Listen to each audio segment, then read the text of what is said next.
आज मैं आपको शनिदेव, भगवान शिव, भगवान गणेश और गरुड़ की 3 ऐसी रोचक पौराणिक कथाएं सुनाने जा रहा हूं, जिनमें छिपी सीख आपकी सोच बदल सकती है। पहली कथा। शनिदेव और भगवान शिव एक दिन नारायण नारायण कहते हुए नारद मुनि भगवान शिव के पास पहुंचे। उन्होंने कहा, प्रभु, शनिदेव की दृष्टि अब आप पर पड़ने वाली है। भगवान शिव मुस्कुराए और बोले, अगर ऐसा है तो मैं ऐसी जगह चला जाऊंगा जहां शनिदेव मुझे ढूंढ भी नहीं पाएंगे।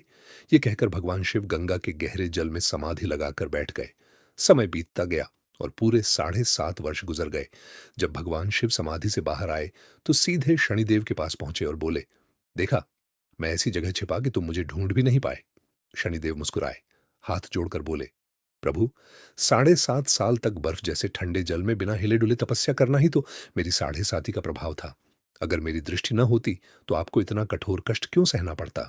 भगवान शिव ये सुनकर मुस्कुरा दिए और बोले, तुम्हारी बात में भी सत्य है। सीख। संसार में हर देवता की अपनी शक्ति और अपना कार्य है, इसीलिए हर शक्ति का सम्मान करना चाहिए। दूसरी कथा। गणेश और कार्तिकेय की बुद्धि की परीक्षा।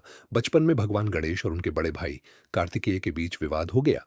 दोनों खुद को सबसे शक्तिशाली मानते थे। वे अपने माता पिता भगवान शिव और माता पार्वती के पास पहुंचे। भगवान शिव ने कहा, जो सबसे पहले पूरी पृथ्वी की 3 परिक्रमा करके वापस आएगा वही विजेता होगा।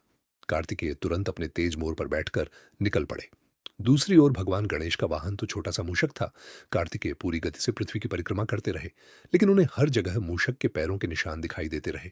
वे हैरान थे कि गणेश उनसे पहले कैसे पहुंच रहे हैं। जब वे वापस लौटे तो देखा कि भगवान गणेश पहले से ही माता पार्वती और भगवान शिव के चरणों में बैठे मुस्कुरा रहे थे। कार्तिकेय ने पूछा, आप मुझसे पहले कैसे आ गए। भगवान गणेश ने विनम्रता से कहा, मेरे लिए मेरे माता पिता ही पूरा संसार है। मैंने आपकी 3 परिक्रमा की और मेरे लिए वही पूरी पृथ्वी की परिक्रमा के समान है। भगवान शिव और माता पार्वती ने गणेश की बुद्धिमत्ता से प्रसन्न होकर उन्हें विजेता घोषित किया। सीख। केवल शक्ति नहीं, सही समय पर सही बुद्धि ही सबसे बड़ी ताकत होती है। तीसरी कथा। गरुड़ और नागों की उत्पत्ति। महर्षि कश्यप की 2 पत्नियां थीं, कद्रु और विनता। एक दिन महर्षि कश्यप ने प्रसन्न होकर कहा, मांगो, तुम्हें जो वरदान चाहिए। कद्रु ने कहा, मुझे 100 ऐसे पुत्र चाहिए जो अत्यंत शक्तिशाली हों। महर्षि ने तथास्तु कहा और उसे 100 अंडे प्राप्त हुए। अब विनता की बारी आई। उसने कहा, मुझे केवल 2 पुत्र चाहिए, लेकिन वे 100 पुत्रों से भी अधिक तेजस्वी और पराक्रमी हों। महर्षि ने उसे 2 विशाल अंडों का वरदान दिया। समय आने पर कद्रु के अंडों से अनेक नाग उत्पन्न हुए। उन्हीं में वासुकी, शेषनाग और अन्य महान नाग शामिल थे। लेकिन विनता अधीर हो गई। उसने समय से पहले एक अंडा तोड़ दिया। उसमें से एक बालक निकला जिसका शरीर अधूरा था। उसने क्रोधित होकर कहा, मां, तुम्हारी अधीरता के कारण मैं पूर्ण रूप से जन्म नहीं ले सका। अब मैं तुम्हारे साथ नहीं रहूंगा।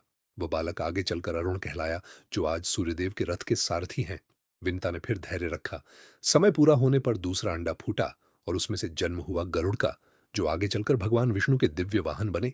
यही कारण है कि गरुड़ और नागों के बीच शत्रुता का वर्णन पुराणों में मिलता है, क्योंकि वे 2 सगी बहनों की संतान होते हुए भी एक दूसरे के स्वभाव से बिल्कुल विपरीत थे। सीख। अधीरता हमेशा नुकसान पहुंचाती है, जबकि धैर्य महान फल देता है।